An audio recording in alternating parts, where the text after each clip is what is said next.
On a cold, mist-shrouded morning in Yorkshire, September 25, 1066, the fate of nations hung in the balance. For 3 centuries, the Viking Age had been a relentless tide of terror that crashed upon the shores of England. Monasteries burned, villages pillaged, kings humbled beneath the axes of Norse raiders. But today, the storm would break. 2 armies, each led by men whose names echoed with legend, prepared for a confrontation that would decide the destiny of a kingdom and bring an era of bloodshed to its end. Harald Hardrada, known as the Thunderbolt of the North, stood at the head of 15,000 battle-hardened warriors. His saga was one of conquest and glory, forged in the fires of warfare from the icy fjords of Norway to the golden halls of Constantinople. Harold was not merely a king.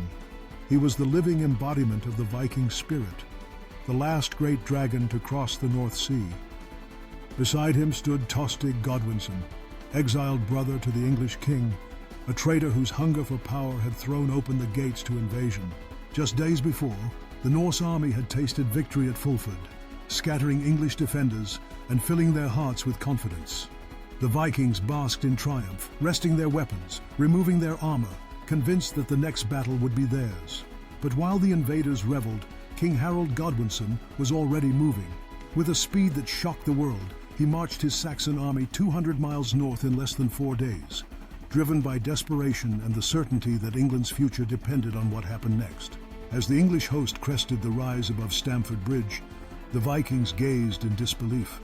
The ground trembled with the boots of thousands of Saxon warriors, shields locked tight, faces grim with resolve. Harald Godwinson's army was not simply an army. It was England itself, fighting for survival. The element of surprise was absolute. Warriors who had lounged by the river, laughing and unarmed, now scrambled to find swords and chainmail.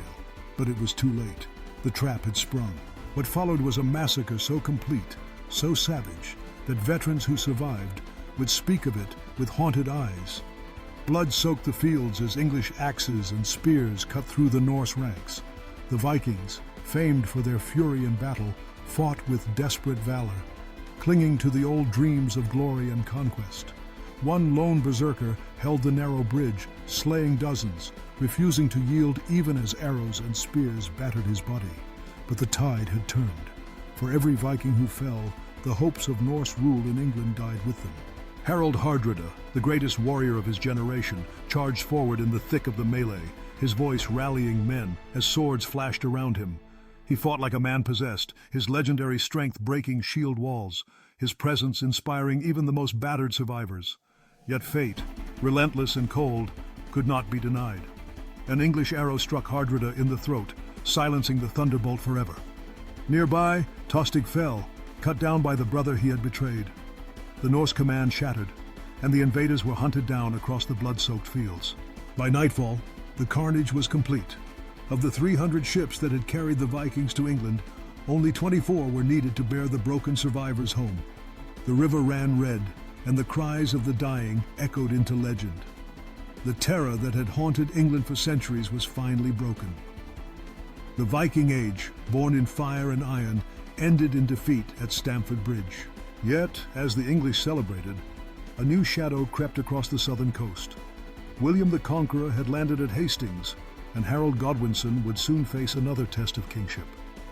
The destiny of England was still uncertain, but the age of Viking terror was over, crushed by the courage, speed, and resolve of a king who would not yield. The legacy of Stamford Bridge is a testament to the warriors who changed the course of history, whose names are forever woven into the blood-soaked tapestry of ancient war. And as dawn broke over the battlefield, one era ended, while another waited to begin.